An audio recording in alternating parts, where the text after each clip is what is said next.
Mutton தம் பிரியாணிக்கு வந்து ஆரம்பிச்சிட்டேன். So 1 kilo mutton, boneless mutton வந்து ப்ரெஷர் குக்கரில் போட்டாச்சு. 1 கப் கட்டி தயிர் போட்டிருக்கேன். அதுக்கப்புறம் உப்பு கொஞ்சம் போட்டுடலாம்.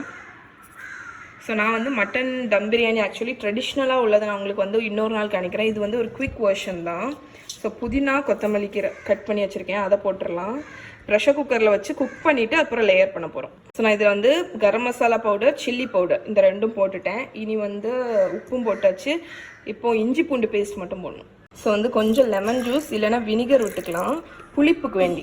இப்போ நான் இஞ்சி பூண்டு பேஸ்ட்டும் போட்டாச்சு. இப்போ வந்து கூட கொஞ்சம் உப்பு பொடி.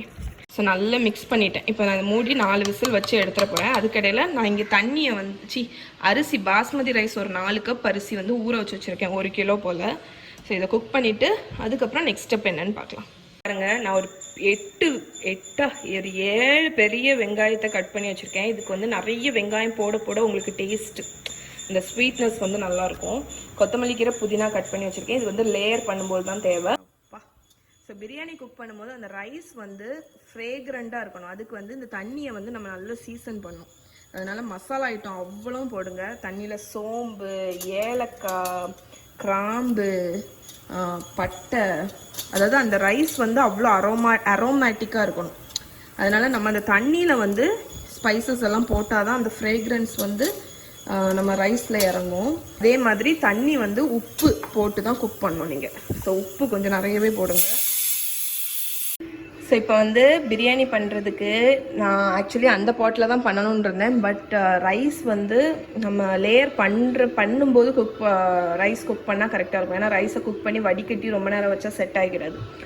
அதனால் நான் இப்போ வந்து ஆனியன் அந்த மசாலா ரெடி பண்ணிட போகிறேன். ஸோ அதுக்கு வந்து கோகோனட் ஆயில் வந்து நல்லாயிருக்கும் பிரியாணிக்கு. அதில் வந்து அந்த ஆனியன் அவ்வளோத்தையும் நான் போட்டு அதை நல்லா ப்ரௌன் ஆகிற வரைக்கும் குக் பண்ண போகிறேன். ஸோ ஆனியனை ஃபுல்லாக போட்டாச்சா. இனி இது வந்து குக் ஆகட்டும். நல்லா அப்படி கோல்டனாக ஆகிற வரைக்கும், ரொம்ப கிறிஸ்பியெல்லாம் ஆகண்டாம், அந்த ஸ்வீட் ஆகணும். நல்லா அப்படி சாஃப்ட் ஆகி கோல்டன் ஆகணும். அது எந்த ஸ்டேஜுன்னு நான் உங்களுக்கு காணிக்கிறேன்.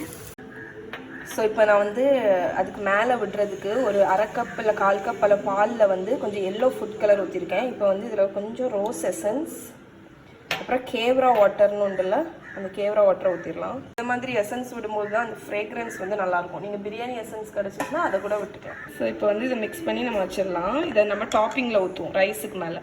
தண்ணி தளன்னு கொதிக்குது. இப்போ இதில் ரைஸை போட்டுடலாம். ஸோ இந்த ரைஸ் குக் ஆகிறதுக்கு டைமே ஆகாது. அதனால் நீங்கள் பக்கத்தில் நல்லா தெறிக்கி, ஸோ பக்கத்துலேயே இருந்துக்கோங்க. Maximum 6 to 7.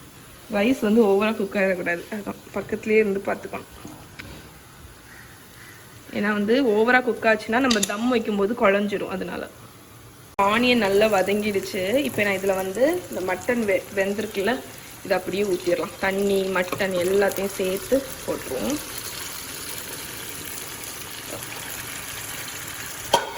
ஸோ போட்டு இது ஒரு திக்காட்டெலாம் ஆகாண்டாம். ஏன்னா வந்து தம்மில் இருக்கும்போது உங்களுக்கு கரெக்டாகிடும். ஸோ இதை நல்லா கலந்து விட்டுறலாம். ஓகே. ஸோ இப்போ நான் வந்து ரைஸை வந்து வடிகட்டிட போகிறேன். இது வந்து நல்லா குக் ஆகிடுச்சு. டோட்டலாக 6-7 மினிட்ஸ் தான் குக் ஆகிருக்கு. இப்போ நான் இதை வடிகட்டிட்டு வந்துடுறேன். ஸோ ரைஸை ஃபுல்லாக நான் வடிகட்டிட்டேன். இப்போ வந்து டக்குன்னு நம்ம அசம்பிள் பண்ண போகிறோம். நான் இந்த பாத்திரத்தை திருப்பி அடுப்பில் வச்சிட போகிறேன். இங்கே நம்ம கொதிக்க வச்சுருக்கோம்ல, இந்த மட்டன் இதில் ட்ரான்ஸ்ஃபர் பண்ணிடலாம். இந்த கிரேவியை ஃபுல்லாட்டு நான் இதில் ஊற்றிட போகிறேன்.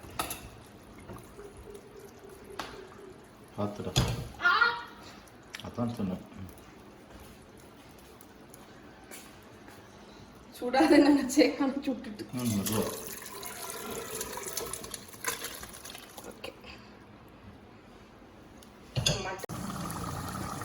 ஸோ இப்போ வந்து இந்த கிரேவி வந்து திக்காயிடுச்சு. ஆனால் கொஞ்சம் லிக்விட் இருக்கட்டும். ஏன்னா நம்ம 40-45 மினிட்ஸ் வந்து குக் பண்ணும்போது கரெக்டாக இருக்கும். இப்போ வந்து மட்டன் வந்து ஃபுல்லாலாம் குக் ஆகலை, இன்னும் கொஞ்சம் இதாக தான் இருக்குது. அது அந்த தம்மில் இருக்கும்போது குக் ஆகிடும் உங்களுக்கு.